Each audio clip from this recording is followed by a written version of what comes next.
Oh, Hey. Hello. hey. Can you hear us?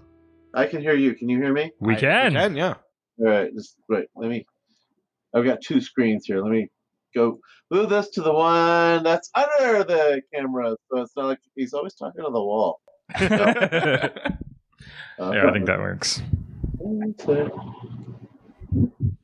There we go. I think we're just going through a slice here, so I don't know how much we'll be able to see. Yeah. Or which part of my office we want to look at. I mean, all of it, kind of.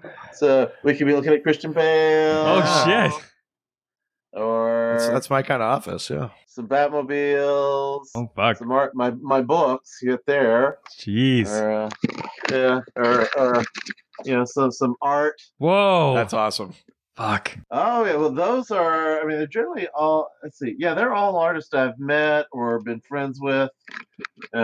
Here's some stuff by local people, like former students. Wow. Who did some. That's awesome. Yeah, so we tour my office before we actually do the show. That's awesome. That's so cool. That's like my dream How office. are you guys doing? We're doing great. We're thanks for making the time. Sure. It's been hectic. I can only imagine. You just got back from Comic-Con? I went to some Comic-Con. What was most recent? I was somewhere. Sacramento. Oh, okay. Yeah. I was just at a Sacramento Comic-Con, going to New York Comic-Con this upcoming weekend. That's right. Nice. That's exciting. And but like the other day, I think it was Thursday when I had 27 radio interviews in 7 hours. Jeez. Wow. It's they call it the radio book tour. Wow. That's unreal. Do you have to? Is it all from like one location, or do you have to travel? No, for that, no. I'm at my office. I'm on the phone.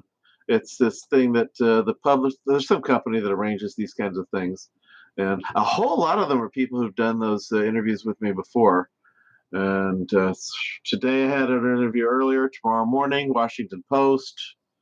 Wow. And then somebody else. Wow. The NBC tried the other day, but we didn't work out the time.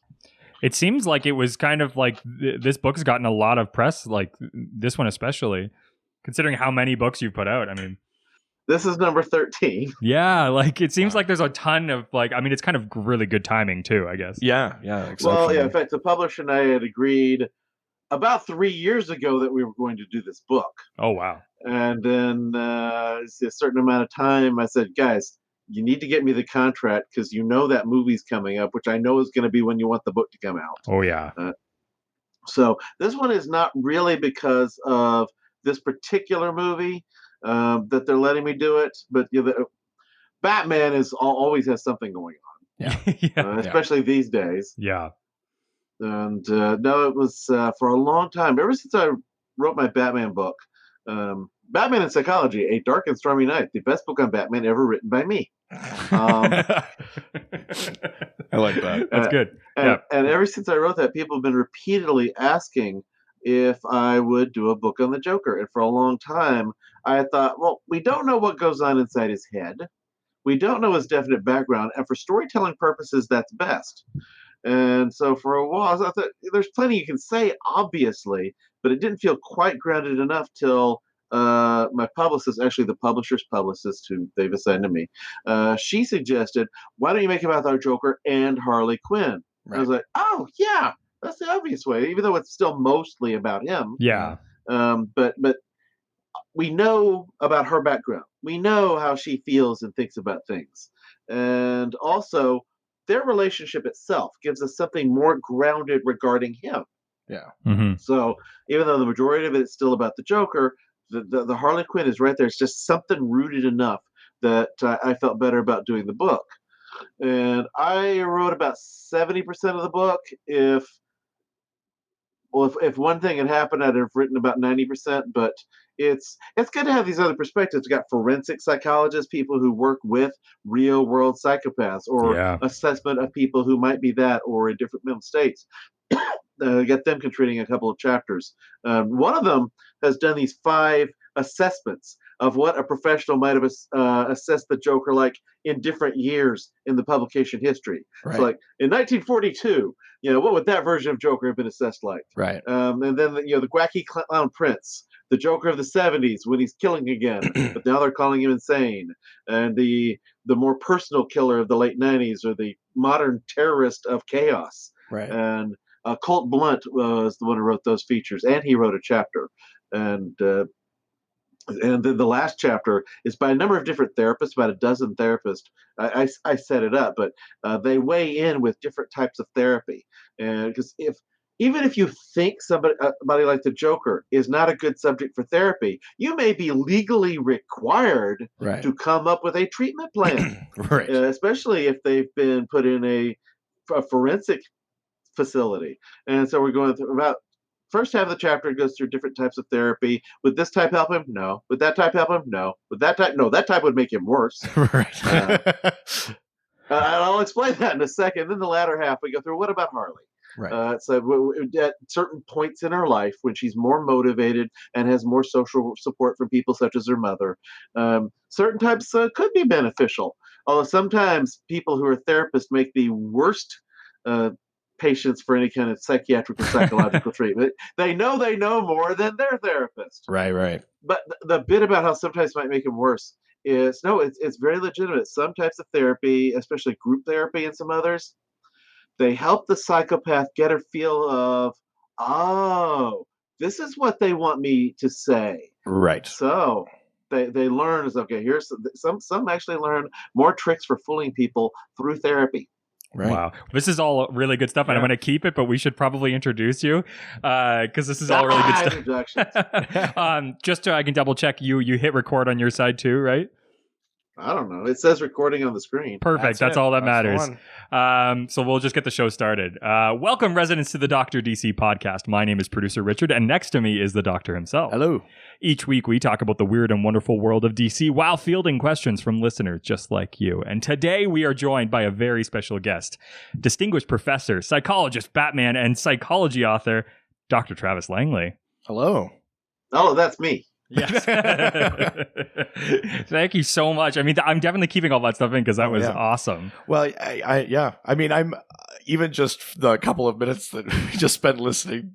Oh, is it weird to have an actual doctor? I was going to say, I feel like I'm being pushed out. I just took the title just to make myself feel good, but you're a legitimate doctor who spends a lot of time on DC. You didn't realize an actual DC doctor was out there. Yeah, I've been called out.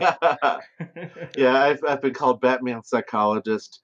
Danny Fingeroth the other day referred to me as psychologist to the superheroes. Ooh, That's fun. That's fun. That's a tall order. Someone should write him into a book. Yeah, that's right. Scott Snyder once offered to kill me in a Batman comic. Oh, really? Get him up on that. Yeah. That would be rad. My dream. I told him my theory was that in Batman's universe, the Scarecrow already has, when he went through getting other people who'd been on the faculty with him when he taught at the Gotham University. Right. So I figure the Earth one, Travis Langley, has already been killed by the Scarecrow. Yeah, that's probably a reasonable assumption. Yeah. Although most people who know me suggest I'm a supervillain in that world. I was like, why villain? Why are you saying supervillain? Why are you not suggesting a superhero? It's always the ones who are like who are more in touch and in tune with their mind that are the crazy ones, right? So well, if you're in Gotham and you have a doctorate, you are probably a villain. I mean, that's true. Yeah. We have discussed before the weird thing where Victor Freeze downgraded to Mister for some reason, but I thought maybe it would be interesting if we know you're a PhD. We know you've written a lot of books on psychology of not just DC characters, but all sorts of sort of fictional worlds, fictional characters. But what was sort of your first intro to comic books and to specifically to DC? Is this like a lifelong thing, or did you come to it via the study of psychology? I need to show you the baby picture where I'm holding one of my mom's comic books at age 9 months and looking really delighted by it. Ah, there we go. Or at 18 months where the baby book says that one of my earliest words was Batman. Oh my God. Right. So lifelong then. So if you ask when I discovered this stuff, it's like, I don't know. Right. They've always been there. I've always loved these fantastic heroes, and the Batman, the Adam West TV show. When I was a kid, I didn't know it was a joke. Right. Well, I remember some point years later when I heard it referred to as a sitcom, I was just thinking, "What are you talking about?" It's like, yeah, it could be a little weird, the Burt Ward with Bat Robin calling holy this and holy that, but it's I didn't get that. That one worked on many levels. It worked for little kids Yeah. who appreciated as straightforward adventures, just the way people had with the Adventures of Superman for 8 years, not long before that, and for adults who wanted the campy humor, they could enjoy it. The 1966 Adam West movie. Yeah.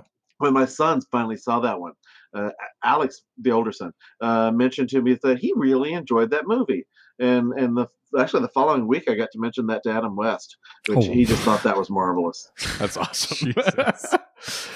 So then, obviously Batman at 18 months, that's a hint, but has it always been like Batman and sort of Gotham and that world, or I mean, I know you've written about Wonder Woman and things like that too, but is it a general love for superheroes, or is it really about that sort of noir, Dark Knight detective kind of vibe? It's a general love of superheroes, but especially Batman. Right. It's no. When I was growing up, any of them I could get were just fantastic to me. I loved reading the superheroes. When I was in earlier elementary school, I read more DC, but mainly because of availability. Right. The store where my mom picked up my comics for me, they didn't have Marvel there. Oh. And then when we moved, beautiful. I started getting Marvel and really appreciating the content of those stories. Yeah. And some of the things they did with superheroes surprised me. Yeah. They were treating them a little differently than the way they had been over at DC. Over in DC, except for Green Arrow and Hawkman, the superheroes didn't squabble with each other. Right. Yeah. And there's over at Marvel, there's the Fantastic Four, Reed grabbing, Mr. Fantastic, threatening to kill him. It's like, what? So this is intriguing. Right. And I know in my teens, I clearly Spider-Man was my favorite, but that love of Batman has always been there. Now, of the 13 books, half of them are on comic book characters, and even with an odd number like 13, I can still say half because there are 6 superhero related. That's including the Joker. One that's The Walking Dead, so that's comics and TV. That's my half. That's right. Oh, that's where the Robert Kirkman connection comes in. I see. And then there are on other popular culture topics. It starts with what's interesting to me. Yeah. What do I think we can bring real psychological depth to, and then what will the publisher let us do? Yeah. And after the Batman book did so well, I know I'm bouncing out of chronological order here, but you brought up the series. After the Batman book did so well, other people in psychology and related fields, therapists, the forensic psychologist I mentioned, trauma experts, and others said, if you do more of these, we'd like to be involved. So the other 12 are anthologies, and it varies as to how much I write in each anthology. I'll do interstitial material throughout, but with the Joker book, I wrote the most by far out of those. I figured out because it's longer than Batman and Psychology. I wrote about 90% as much as I wrote for that Batman book myself. Right. So Wow. I wrote a book within the book. Right. Wow. I mean, it makes sense in a way because I feel like if people are going to generalize, they'll say that Marvel maybe takes a slightly more kind of grounded or psychological approach to their characters. That DC maybe leans more on the mythological kind of side, but Batman they traditionally very much have. Batman is sort of the outlier there because he's very, very much sort of psychologically driven. I mean, obviously, constantly haunted by the death of his parents. Yeah, Batman is a superhero who's defined by his psychology. Yeah. Because he's the superhero without powers. When you come up with a new enemy to challenge him, you start with what challenges his personality. Right. What fits the mood of Gotham. With Superman, you have to start out with what challenges his powers. Right. Mm-hmm. As opposed to what challenges his person. Right. And with Green Lantern, it always used to be, okay, what's our excuse for this one to wear yellow? For Flash, it's how do you challenge the guy who can run faster than light? Right. Yes. So they always have to start with the powers. Even some of these characters have great depth to them. Mhm. Superman always had character and personality to him. Yeah. You know, he was a rebel when he first appeared, and he's always had personality. That is some of why he's endured not just the powers, they're the characters with those same powers, Yeah. or with powers of other fantastic kinds. You know, him, but there's a point where Superman, Wonder Woman, and Batman were the only superheroes who stayed in regular publication. There's one point in the 50s when it was only the three of them left. Right. And those three have stayed in consistent publication since right before and right at the beginning of World War II. Yeah. Of course, with Wonder Woman, it had also been a contractual reason. They could not go a year. If they went a year without putting out 4 Wonder Woman comics, the rights would revert to the family. Right. Wow. One of the family members confirmed to me that that's not a myth. She has seen that contract. Wow. So that is Wow. it is true. If they went a year without putting out 4 Wonder Woman comics, at least that many, then the rights would revert to the family. So by gosh, they kept Wonder Woman in print, and she was always kept at least quarterly. I did know about that, but only from a slightly different perspective, because I know for a while when they didn't really know what to do with that character, it was like the gig writers didn't want. They were like, they were like, okay, you're writing for us, you have to write Wonder Woman. It was just because they had to put them out. Yeah, right after Crisis on Infinite Earths, when they were Wonder Woman was getting a full reboot. The others, it was not a full reboot, but she was getting a full reboot. And George Perez's run kept getting delayed, so they had Trina Robbins write this 4-issue fill-in, looking at Wonder Woman's history, as to have 4 issues during that year before George Perez's comics got to going out. Yeah. So Wonder Woman, the trick with her for doing my Wonder Woman book, Wonder Woman Psychology, Lassoing the Truth, the trick was, how do you fill a book on the mentally healthy superhero? You talk about the people who write it. Batman's got issues. You know, Batman's enemies fill their own asylum. But, well, you start with the fact, look at the psychology of mentally healthy people. Start with the fact that she was created by a psychologist. Yeah. And look at his approach to psychology. That story's amazing. He commented on how we need to look at normal people. Yeah. He wrote a book, Emotions of Normal People. It's like, how can you try to get people to get beyond mental illness if you have not studied mental health? And he had some very good points there. People recently have been echoing these things that he was saying back in the 1920s. And he's often called the inventor of the lie detector, which is not completely accurate, but not completely wrong either. Yeah. Mm-hmm. And then he creates this character who has a lasso that makes people tell the truth. So, all right, we start relating those things to her history and to the stories, and it didn't become that hard. And then the family, I got to know some members of the family, like the Marston son, Pete, and especially their granddaughter, Christy. And they felt comfortable enough with what I was doing that they let me include Marston's wife's unpublished memoir as a chapter in the book. Oh, my God. Wow. Yeah. Wow. Real Wonder Woman history. Elizabeth Marston died at age 100. Wow. She had been not really younger than Bill. The other woman in their household was a bit younger than them. Yes. But Elizabeth, because Marston died later in the 40s. Yeah. He died in his 50s, later around 1947. And then Elizabeth and Olive, they stayed together for the rest of their lives. Right. And even though Olive was younger, Elizabeth outlived her. But so Elizabeth had been working on her memoirs, didn't finish, but they let us make that a chapter in the book. Wow. That's awesome. Yeah. Well, I mean, I would love to talk a little bit about the book that you've currently got, though, for sure. Like, hey, there's that book. Where's yes. that book? Oh my the God. Joker Psychology. There it is. That's the one. That's such a good. Which is mirrored on my screen. It's a great cover. I'm surprised. I would think that this would be like the first book you would have written. I mean, for me, there's so much psychology, especially with Batman, but I feel like it constantly goes. The next step is obviously you talk about Joker, because that relationship there's so much connectivity to that.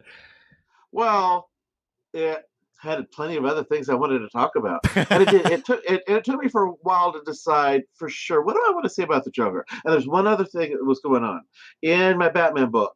Mm-hmm. I broke down the Joker's history into these 4 major eras, but I really thought we were probably starting a 5th era, right? The 21st century of the Joker as a terrorist of chaos. But you need you need a little more time to be sure if an era has started. People are always going, a new era has begun. It's like, no, it's not. Yeah.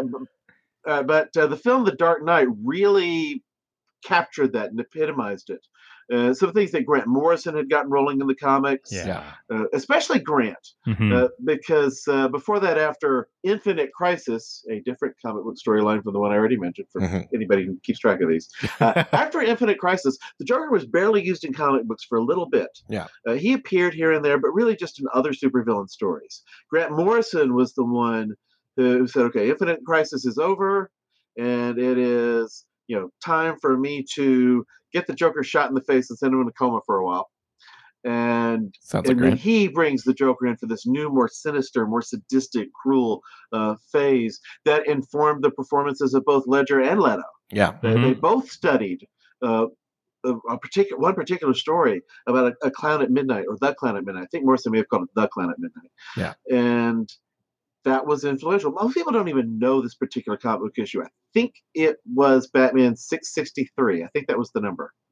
That would make sense. So that's right in the middle of that run, It was a very different kind of storytelling, and Morrison figures that's part of why it was mostly prose. A lot of art, but the story itself, it was mostly presented as prose. And Morrison said he figured that's probably why most people didn't read that story, but it's very influential in the 21st century depictions. Okay, even with that, and with the movie The Dark Knight, you still need a little more time to be sure that they have changed how everybody else is telling their stories. Right. So I really couldn't have told it earlier. I needed time to see what's going on with this modern depiction, and what's this fifth major era of the Joker really like. And so that's one of the reasons. And then, of course, we agreed 3 years ago to do this book, and the publisher waits until, hey, there's this movie coming out. Right. Yeah, I mean, that makes a ton of sense. But I mean, Scott Snyder, in many respects, and continuing now even on his run on Justice League, is very much like a spiritual successor to Grant Morrison. He's picking up a lot of the stuff that he was working on. And I think his Joker is also like the next sort of, not obviously era, but the next step, like the sort of coalescing of what was being built through that time a little bit. His story, the death of the family. As opposed to death in the family. It's it very much presents the Joker as this master manipulator doing very elaborate plans that he had not done before. So elaborate, he makes all the superheroes look like idiots until it's time to end the story. And it very much fits something that The Dark Knight showed the Joker as one weaving incredibly elaborate plans. It's one of Steve Englehart's complaints. Steve Englehart wrote Batman in the 70s, wrote the Joker for story. And one of his complaints about The Dark Knight and some of those other stories is that the Joker's presented being such a master manipulator, you can't even call him insane. You can't even pretend he's insane. He has to understand reality. You may not understand his motives. They may be bizarre to us, but what insane actually means, the person due to mental defect is unable to appreciate the real world consequences of what they're doing. Right. The real world right and wrong, even if they don't feel about it themselves, they understand that others see how things go. When he's that elaborate, you can't even really pretend he's insane. Well, who is it that said that it was like it's actually another level of sanity? Well, that's a Grant Morrison thing, actually, the super sanity. That's right. And people ask me about that one a lot, and I always have to say, okay, it doesn't exist in any real world example, so I have nothing to base a speculation on that on. Oh, that's Grant Morrison. Well, yeah, that's absolutely Grant Morrison. Yeah, Grant Morrison, who once accidentally stood me up for a comic book panel. We were. Why am I telling this on him? We were doing a panel about Batman for San Diego Comic-Con. It was not our Joker panel. I think it was about other characters in Batman's life, about the Bat family. Right. And Morrison was going to be on the panel. And he was there. He wasn't there. I had several wonderful people there, such as Michael Uslan, producer of the movies, who's done a lot of panels with me, and 2 book forwards for me on both the Batman and Joker books. And Morrison came along after the panel was over. He's walking up in his white suit, and Grant relies on other people to know things like time. Yes. He's got a different idea of time. I think. He does. Yeah. Hyper time. I was actually glad to know that he did care enough to show up, even if he goofed it. Yeah. It wasn't about you. It was more about his idea of time. Yeah. I think. Yeah. What I think is really also interesting is obviously, of course, the book's largely about Joker, but I mean, Harley is a huge part of this, which is really interesting because it's a character that, I mean, obviously is a fairly newer character. Yeah, a last character 25 years. Yeah, it started on TV and has now really been brought into the comics. It's really interesting that she's gotten to this point now. That's really a renaissance of Harley in the comics right now, too. Mm-hmm. She has grown. Initially, she's just this flunky. She was thrown in there as a flunky. Mm-hmm. Yeah. But there was something that grabbed people about her. The writers wrote to her more and more. Let's play this up. Voiced by Arlene Sorkin. Mm-hmm. And Paul Dini tells me that Harleen was not named after Arlene. He says it's a coincidence. Shaky at best. Man, I have trouble seeing that. Yeah, so you're okay. So you're coming in name based on Harley. It could have been Harlita. Sure. It has to be, at least unconsciously, that named her after Arlene, or maybe he can't admit it for rights issues. What do you think it is that draws people so much to that relationship and to her character specifically? Well, there's the two aspects of it. One, when she's in the abusive relationship. Yeah. You see this smart, strong woman who is very, very capable and making herself subservient to this abusive individuals. And a lot of people understand what it's like to be attracted to the bad boy or the bad girl. Yeah. A lot of people asking me about this have been asking about women, but it's like, this is across genders. And you can get that. You can, at that point, you're hoping for her. You're hoping for her to stand apart from him. Right. But her most popular stories are about her away from him. Yeah. Mm-hmm. Yeah. In the comics, we almost never see her with him. When she's first introduced, she first appears Batman in the anime series. Then she appears in the comic book based on that, but in actual mainstream DC continuity, she's introduced, and within the same story in which she's introduced, she's going through a history with him and breaking up and leaving him. Now we see her repeatedly going back to him, running with him, but she is by far the most interesting to us when she has left him. Yeah. She's something of a social chameleon. Her behavior, her personality often adapts to those of the people around her. When she's with heroes, she's more heroic. Yeah. When she's with criminals, she's more criminal. When she's with him, she's more deadly. Yeah. And you see this strong person, this person with many strengths, rather, and you want them to find those strengths. Mm-hmm. And we cheer for her when we see her find those strengths and assert herself. Even in bizarre situations, there she is in the film The Suicide Squad, which is, for many in the public who've never read her in comics and who didn't watch Batman the Animated Series, there are plenty of those. The Suicide Squad was actually where they discovered her. I have a hard time believing people didn't watch that. I don't know. Yeah, it's true though. I guess that would have been an introduction.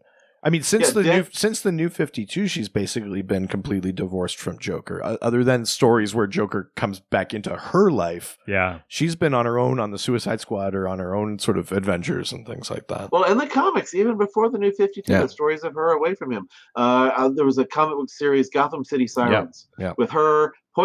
She, Poison Ivy, and Catwoman become roommates. Yeah. It's like the setup for a really weird sitcom.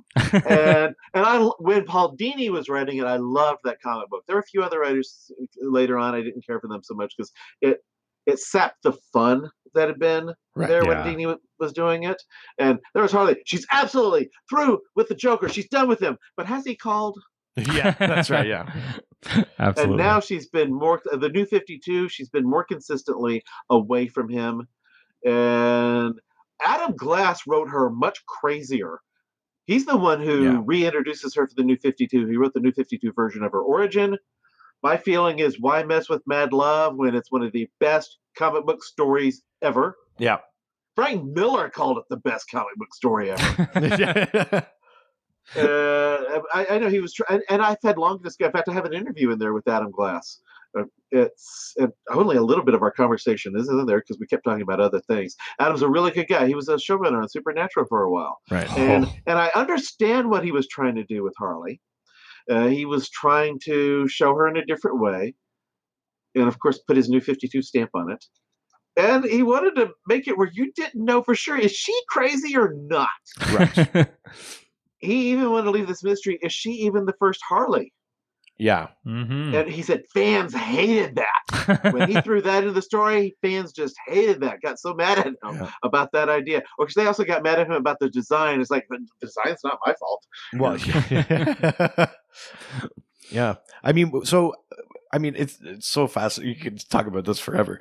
We put it out there. We always take questions from our listeners. We put it out there. We got more questions. Way too many questions. More questions than we would do in any episode. But we've pared it down, and I think we've got some really, really interesting ones we could sink our teeth in a little bit into if you're interested, we would love to. Psychology of some characters. Okay. Yeah, if you're up for it. So the first question that we got is it's from Andrew Delgado, who asks. Where did you get these? Which Facebook, Twitter, what? Kind of all of them. This one comes from Facebook. Yeah. Okay. Yeah. So this one comes from Andrew Delgado, who asks, in The Dark Knight, Two-Face was motivated by fairness of random choice. Other times he's split between good and evil impulses. In some stories, he just really likes the number 2. If you were writing in-depth dialogue for Two-Face, how would you characterize him and what makes him tick for you? I thought the more interesting version of him in the comics was always when he was torn between good and evil. He had a lot of anger at him, and this side of him that believes in doing the right thing, but then he has this anger he wants to take out on the world. So he's using that coin as an excuse to do the wrong thing half the time. Right. And leave it up to the coin toss. He doesn't even care which bad things he gets to do usually, as long as he gets to do some of them. Right. The obsession with the number 2, that's more the gimmicks of, the wacky period, although he barely appeared in comics for years. He only appeared a couple times in the Golden Age, and then he returns in the 60s. Yeah. And they kind of have to make him a theme criminal. They're not up to having him kill people yet, so he's going with this 2 theme. They're repeatedly doing the 2 theme until a little later they start getting back into that issue of, what is he doing? He was this district attorney. He was although in the comic strip he had been an actor, but he's this guy who was called Adonis because he was so beautiful, and he's this district attorney who goes to the dark side. And I find that version of him fascinating. Writers have been very inconsistent with how they've done him, and that's okay. He's a very flexible character. A few have written it as multiple personality. And they refer to that in the movie Batman Forever, but they never actually depict him as having anything resembling even the more common views of multiple personality disorder, more commonly known now as dissociative identity disorder. Right. He'll refer, the Tommy Lee Jones version refers to himself as we, and so it's our, but there's absolutely no real duality to him, and he cheats the coin. He just keeps flipping it until he gets to do the thing he wants to do. Yeah. And that's not usually what you see with Two-Face. Right. So the film in the Nolan version, it's a bit back to that essence of the versions I like the most in the comics. He's got this strong sense of what's right and just, and that's still in there. Even if he's so angry at the world, he wants to take that out. So he's using this fairness as an excuse. Now, you brought up the multiple personality thing, which I was actually going to mention because there's a couple of stories that I really, really like that are Two-Face stories. There's one from Hal Jordan's time as the Spectre, where he takes on this mission of redemption, and he decides he's going to rehabilitate the Two-Face personality. This is like objectively, they decided there were two. There was Harvey and there was Two-Face. Yeah. And I find that bit kind of interesting, but maybe a little cliche. I guess what my question is a version that isn't the dissociative personality disorder, just one where he's angry and also just using the coin as an excuse. Is that like, is it bipolar? But does that have like a basis in psychology of someone who is not dissociative but has just decided to just completely forsake like their choice in the matter? Yeah, people can get angry at the world. Yeah, you don't become a monster out of the blue. Yeah. In fact, in the movie The Dark Knight, he already had the nickname Two-Face. We don't know why. They never tell us why. Yeah. There's already there are people who already see this other side to him. Sure. That there is this dark side there, without the dissociative aspect. Batman the Animated Series was one that did the best job ever of getting into that dissociative side, showing he already had his bad Harvey within him. Yeah. He had this other side. It was not just boom created out of the blue because it's one horrible thing that happened to him. And I really was particularly intrigued with what they did with that version. But yeah, I mean, usually he is written closer to that Dark Knight version where he's mad at the world and wants to do some bad stuff. Yeah. And he's using those in terms of some actual psychological issues. What I talk about is locus of control. He clearly has at heart a very strong internal locus of control. He feels responsibility for what he does, and he's trying very hard to externalize it. Right. He's using this practically like a Fordian defense mechanism of externalizing the blame that he actually feels very deeply. Right. Yeah. Yeah, and I mean, there's lots of comics where Batman or others manage to even temporarily reach the actual kind of Harvey in him. He will often, at least temporarily, align himself for a common goal if it's represents justice or things like that. There's lots of pretty recent issues that several different stories over the years. I can think of at least 4 in which he's gotten his face fixed, he's acting fine for a while, and then he deliberately just wrecks his own face again. He feels the call to be Two-Face. Well, that story was outright practically hallucinating that other side's voice. Well, yeah, and it's definitely in The Dark Knight Returns. And doesn't he have the whole line where like they fix his face and they say both sides match now? But to him, now he sees both as the monster. But he sees himself wholly as the monster, and he says both sides match now. Yeah.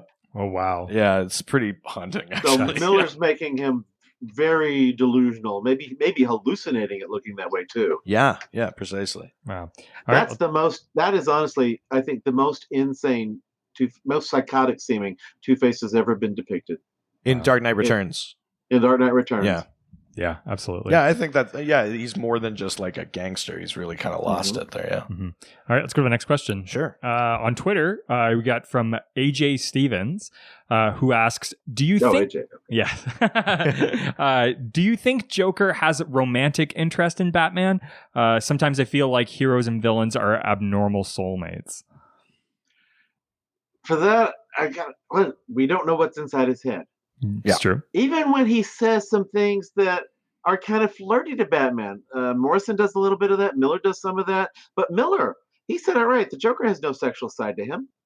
Sex is death to him because he is unable to appreciate that level of better human feelings. Right. And so that would mean that when Miller has the Joker call Batman darling, he's just messing with the guy in the bad outfit. Yeah. Grant Morrison, I'm not as sure as much when he has these things happen.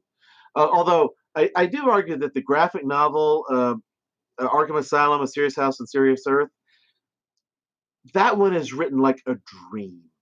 Right. I don't even think he meant it to be taken as literally as a lot of people do. Batman is a shadow. He's drawn as a shadow. He is depicted the way the criminals see him. Yeah. So I don't think even the Joker's behavior in that, or Batman's reaction, get your hands away from me, you filthy degenerate.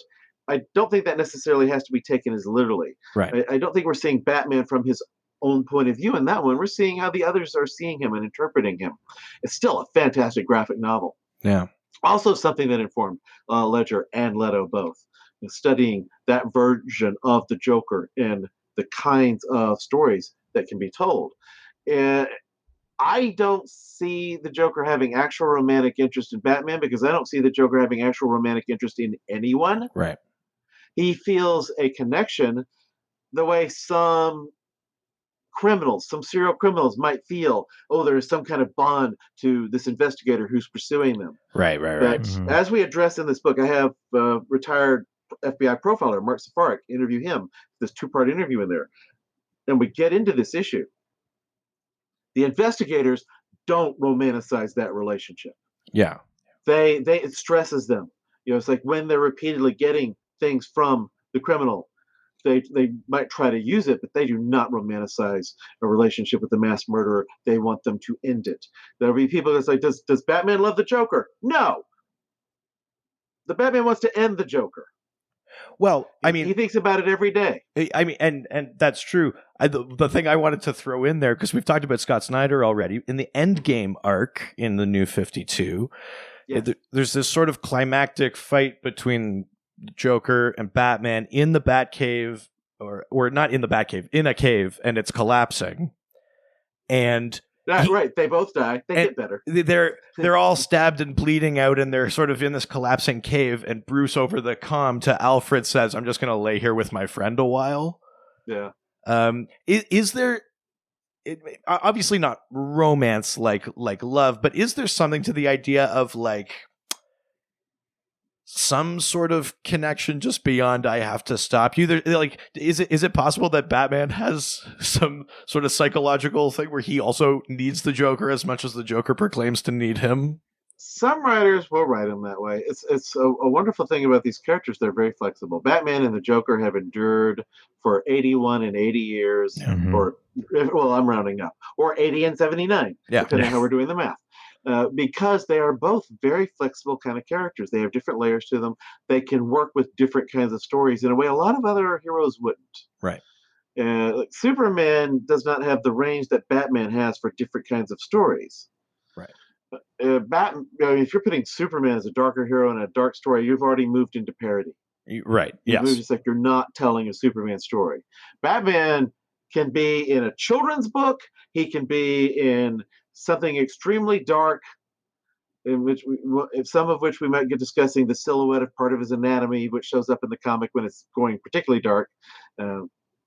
And you just now caught that one.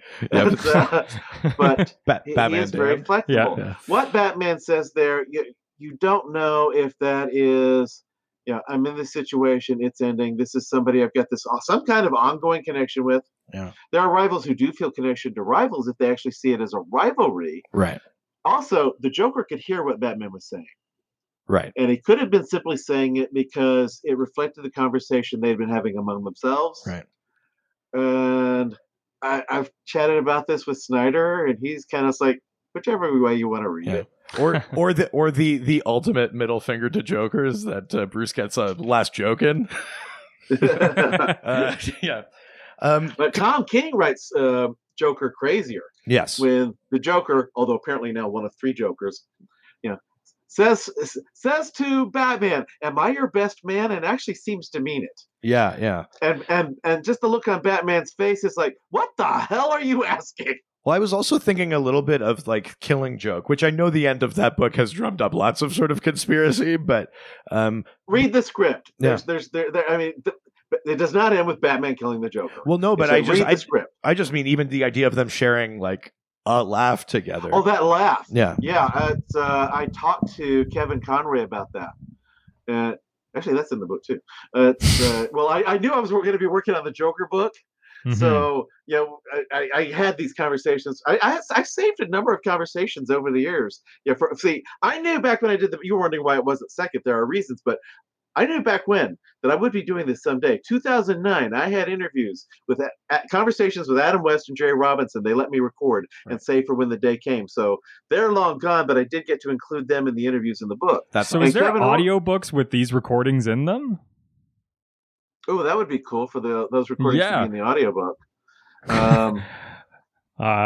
You could take that. I don't know. Well, with one of the ones with Jerry, I do have something I'm going to share it on. I need to go back in the record. There's a whole lot of stuff in the conversations with both of them that need to be left out. You could just send them. I'll edit it for you. It's totally fine. With Kevin, I was asking him about what's going on at the end of The Killing Joke. Right. Why is Batman laughing? And Kevin talked about how he's playing the role, because I knew Kevin had to have thought about this since he had recorded the film, The Killing Joke. He had to have thought about this because Kevin takes these. He puts a lot of thought into this stuff. Yeah, that's why he's the best. And for him, Batman's laugh is getting crazier and crazier. It's kind of, as Kevin was playing it, taking some of the Joker's madness into himself. Right. Was how Kevin was playing it. Right. The script even refers to the motivation on what's going on with that laugh. And it was what I originally interpreted. It's like that's a laugh of resignation. Yeah. He's so worn out dealing with this guy all these years. He's trying here, if you're going to keep doing these things, I'm going to keep doing these things. We're going to end up killing each other, Batman is saying to the Joker. If you will try, I will dedicate all kinds of resources to help you so we don't end up there. And the Joker says it's too late. Then he tells his page-long joke about these two guys, and the ray of light. Yeah. Batman chuckles and then starts chuckling and louder and louder. And the script indicates that it is because he's seeing the futility and the inevitability of where they're going. And some of it is this massive exhaustion of everything they've ever done is what's coming out in that laugh. Yeah. And that was how I originally read it. So I won that one. Oh my God, that's awesome. All right, you want to go to the next question? Yeah, sure. Let's do it. This is a great one on Reddit. We were bringing a third doctor into the fold here. It's too many. Yeah. This one. Even I'm a third wheel right now. I'm glad you noticed that. This question comes from It's Dr. Hoot on Reddit. Dr. Hoot. Yes. I like it. Who asks, generalizing, what's the psychological appeal of the superhero genre? What's the core resonance that's kept it alive for so many decades and through so many different phases? All right. That's a really big question. I can spend the next 2 hours on. Comes from a doctor, so. Yeah. One part of it is, of course, that we need heroes. We want heroes. Mm-hmm. The fantastic heroes have appeared in stories for as long as people have been telling stories. We even see signs of these in the illustrations on cave walls. Yeah. People have always been imagining incredible heroes. We need heroes to begin with, but we've also always imagined fantastic heroes. When you are a child, the adults in your life are fantastic heroes. The stories you're telling, they're just as real as anything else. We learn from these stories. When you move into the 20th century, you move into the years when the superheroes emerge. Head up to 1938, when Superman first appears. We got some different issues now, but you were looking at a time when it seemed like the police had been failing miserably against a lot of gangsters, or at least had been going on too long. Dillinger and Pretty Boy Floyd and a number of the others had their downfall by then. Yeah. But there was a whole lot of fear. The gangsters had become incredibly powerful and wealthy as a result of Prohibition. And you see a lot of stories about gangsters. The Shadow. Yeah. From, 1929 onward with the 1932 onward, he appears one way before he actually has his stories. Is fighting one gang boss after another. Yeah. Sometimes you look at the world's problems and think, how can anybody fix this?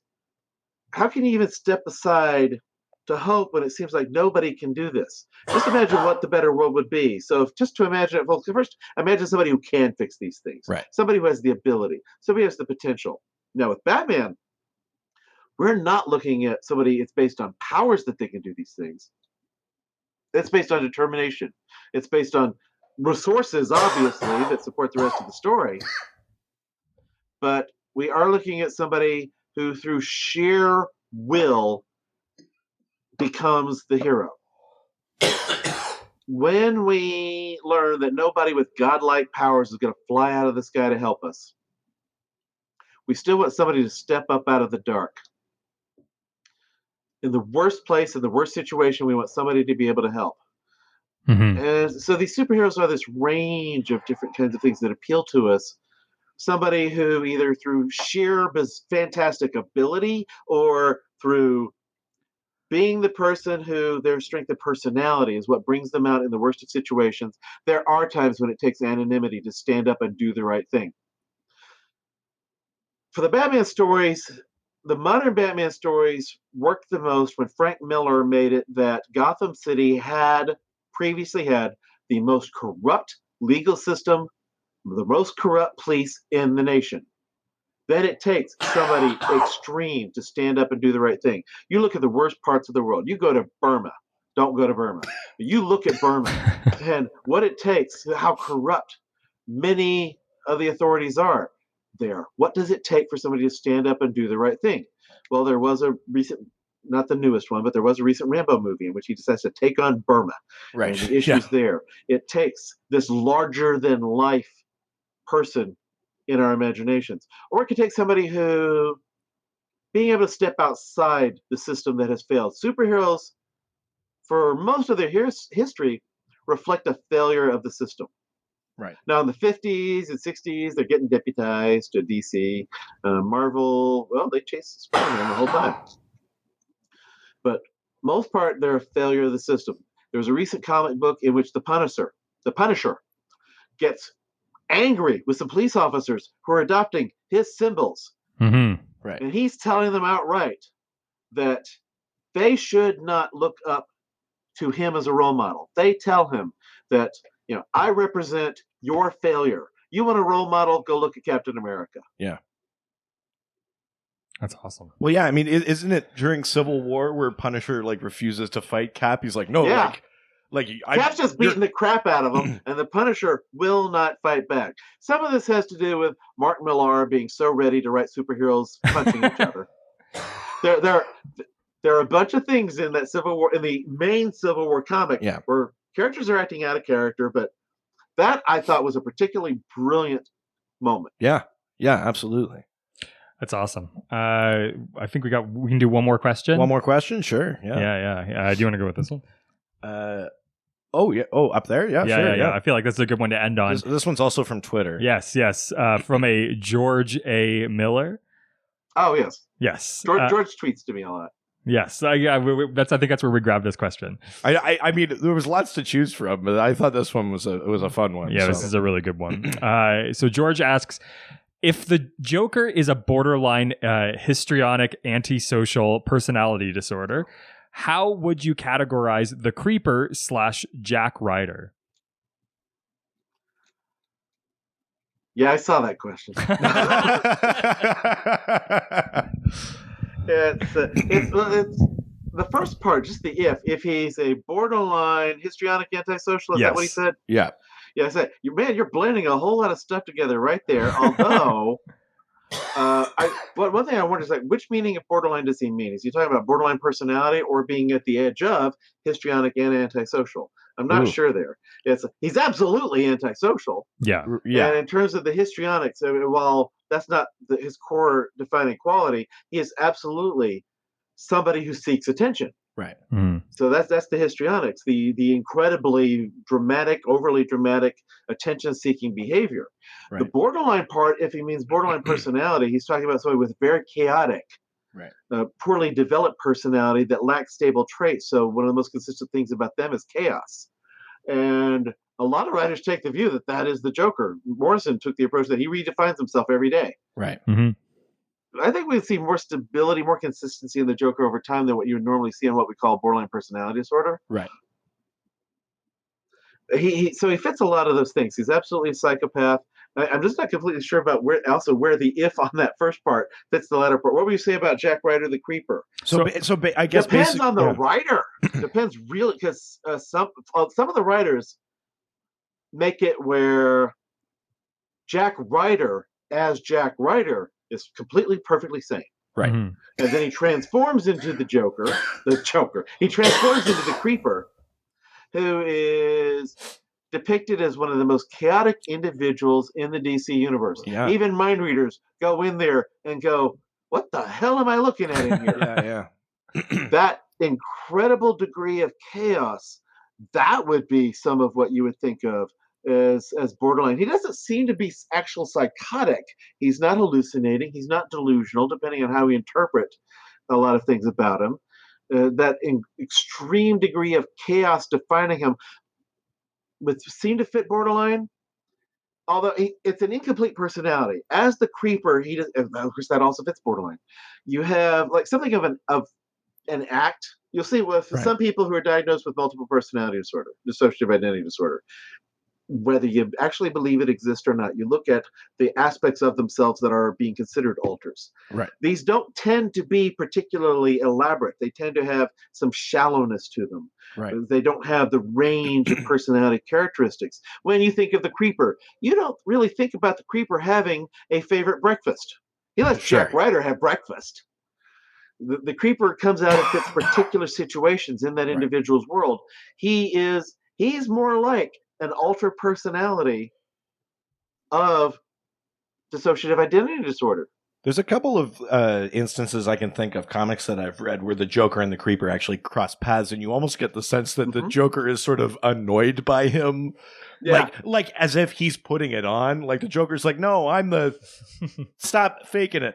Like, there was an issue of that 9-issue Joker series in the 70s. Yeah. And one issue was about the Joker and the Creeper. The Creeper was not depicted as being at his craziest at that particular point. Right. It was presented within that story as a bit more of an act, which is how it had been written back then. Mm-hmm. It was really in the 80s that they started writing him as being, no, this guy's crazy. Yeah. This guy's the Creeper.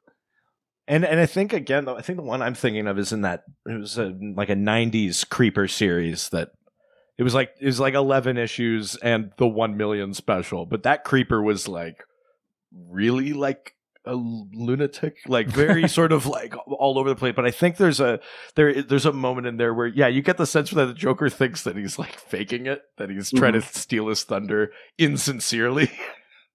Yeah, the Creeper was kind of faking the craziness in the background in the 70s, but by the 90s, everybody's writing him as just flat nuts. Yeah, exactly. Yeah, pretty Steve much. Niles didn't make him quite as crazy in the Niles version, though. Yeah. That's around Infinite Crisis. Oh yeah, somewhere around that time. Yeah.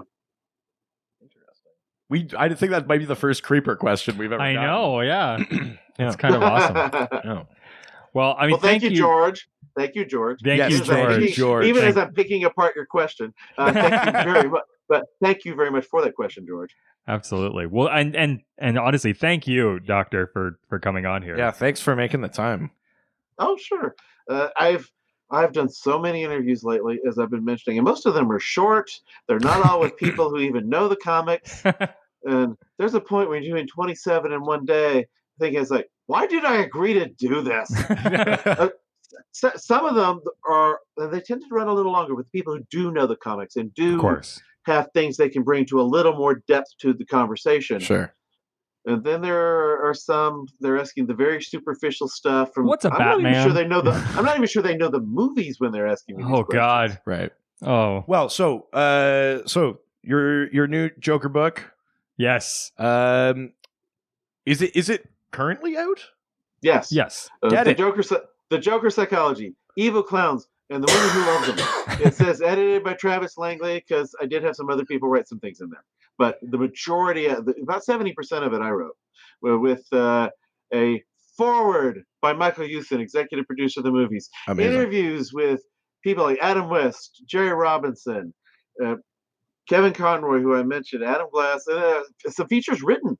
Steve Englehart wrote a sidebar for the book. Jack Harris, the guy who actually created Arkham Asylum, not Denny O'Neil. Yeah. Jack Harris wrote a feature. Oh, and there's a lengthy interview with Denny in there. Amazing. We're definitely going to get that book. Oh, sure. Of course. Yeah, absolutely. And the 13 other books, half of them I know our residents will listen, and the other half of those books, they're going to be surprised how much they love. Yeah. Especially because all I want to do is talk to him about the Supernatural book he wrote. I know you do. I'm fighting the urge to do that. That's our other secret love of this podcast, I think. But yeah, tell the people where they can find you. I know this episode's going to come up probably the beginning of November. Yeah. So I don't know if you're going to be at anywhere people can go see. They'll all have seen the Joker film by then. Yes. Yeah, that's right. All of them.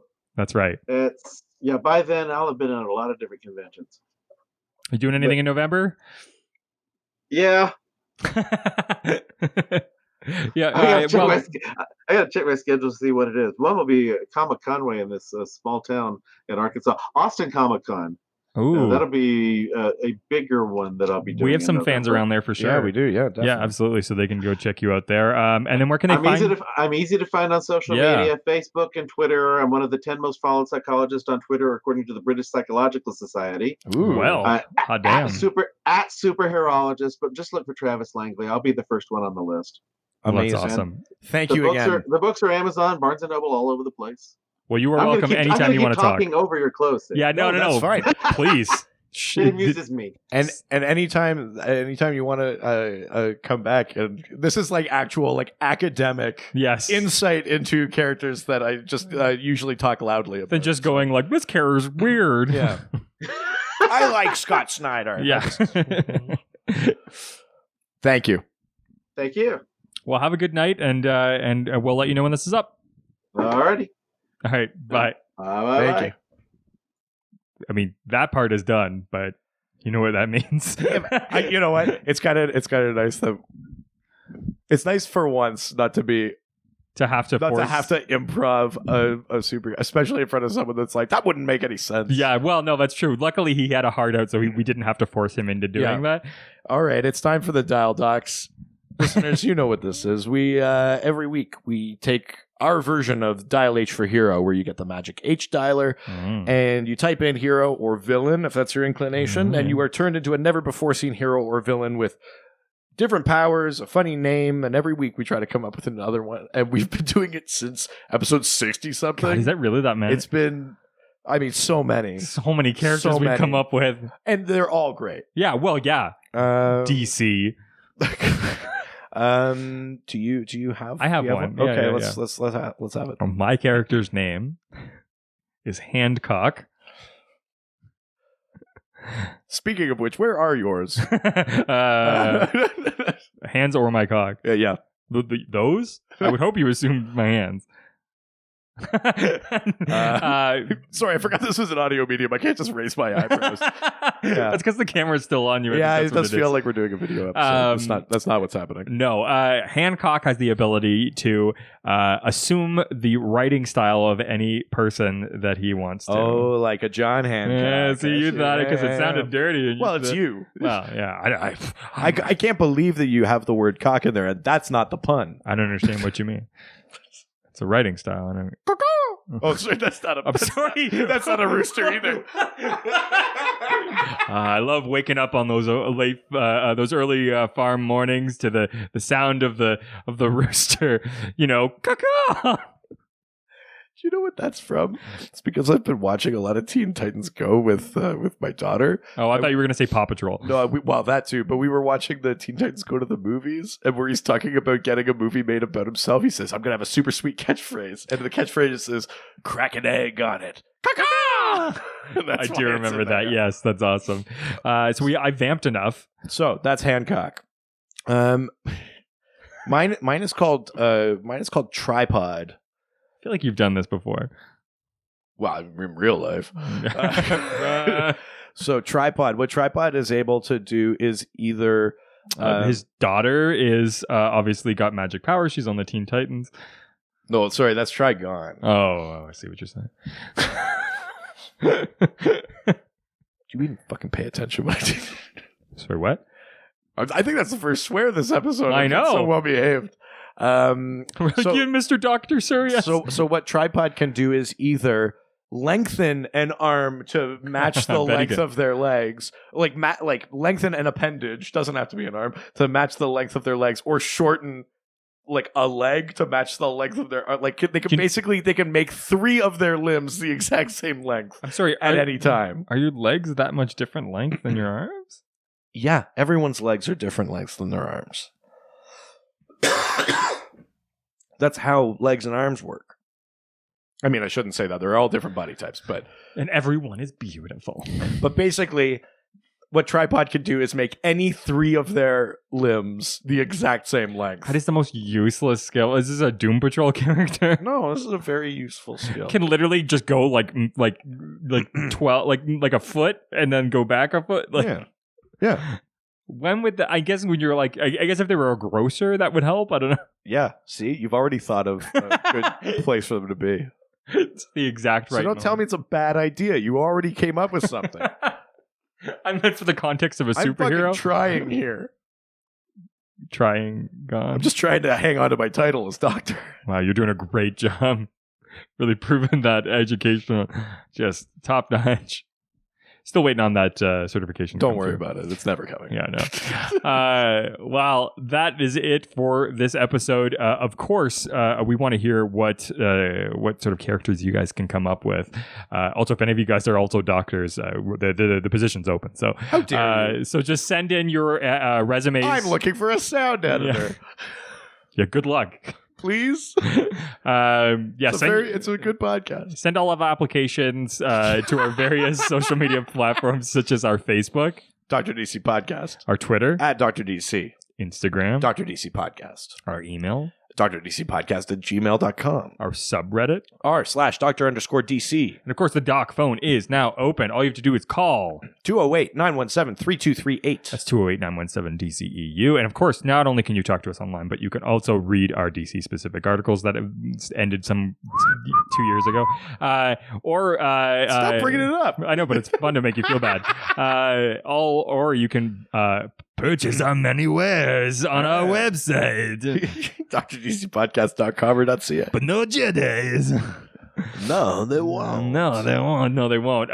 By the time you're listening to this, it will have been long since announced that we've passed 52 reviews. We may, by the time you're listening to this, even have our tattoos. Yeah, it's true. It's possible. God. I'm actually not sure because we're recording this like weirdly in advance. Yeah, I don't think we've ever done this. No, we never have. I have to make sure that I store this in 3 places so I don't lose it. This is uncharted territory. It's true. This is a real time capsule. Yeah, hopefully. We get to like listen to this and think about like the people we were when we recorded it. I'm so glad that the Earth is in such pristine condition.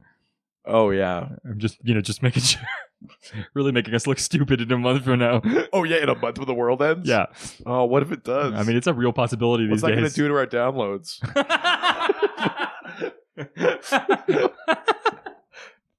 The new mutant society will have found it. And do you think it'll listen to help? it. Yeah, people will need the escapism. Yeah. Because they don't right now. Yeah.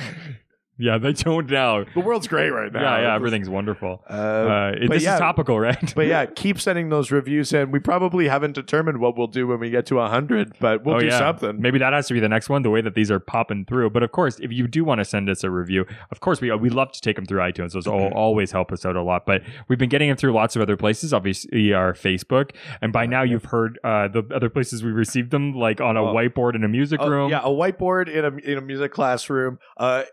Review of a Starbucks in Montreal, a song submitted to us, written and beautifully sung. The other day, I got a shout out on another podcast that I was listening to. Just you though? Yeah, and the podcast.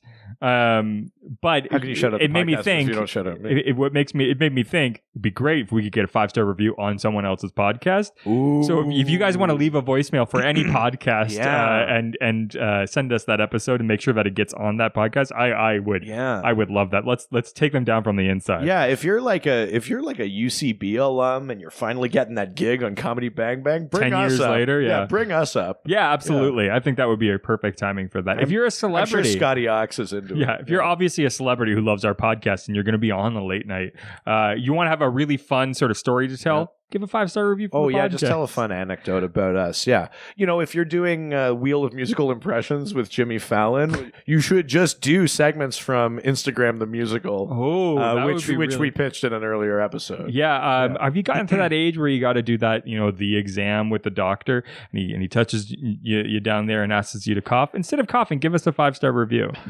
You turn in cough and you go, the Dr. DC podcast is a really great way to learn about 5 stars. Yeah.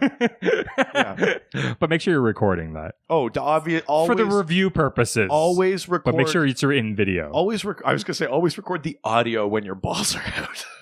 I meant the video, but yeah. But for scientific purposes. Oh yeah, of course, yeah. Yeah, absolutely. These are just a few of the many ways that you can review our podcast. And as long as you capture it and show it to us, much like your balls. Review our podcast and looking cough. at you, Gil. Oh God! You started putting those workout video back this up. Podcast is this episode is such like a duet. Like this is the the Two-Face of episodes.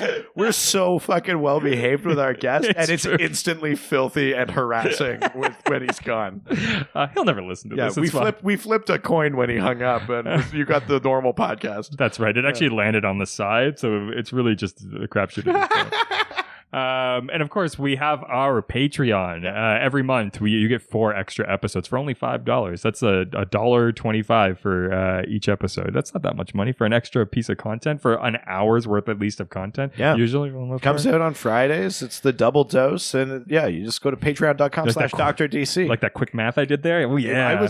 You said it, and I was like, there's no way Did you see the fear in my eyes? Well, you looked at me, and I keep in mind, I do like some very little finance. You literally just took accounting courses? I took an accounting course, and you were like, 5 divided by 4 is 125. And I was like, that's not right. There's no way that's right. There's not a 4 in there. That poor business you work for. Oh my God, we're so in the hole. Yes, absolutely. Speaking of hole, Josh Gill, how's it going? If we we may have already by now, but if we haven't, when we reach a certain threshold on our Patreon of subscribers, we're going to release a new tier with new stuff. That's right. Do you want that? Do you want those sweet, salty tears? As we're crying away from our families, trying to come up with more content. Yeah, figuring a way to deliver more content every month. I don't really care for them anyways. Well, that's it for this week. We will hopefully see you next week unless the world ended. Oh, Jesus. I don't like recording this far in advance anymore. I know you don't know anything's possible in these day and age. Oh, man. Adios. Das Vidanya.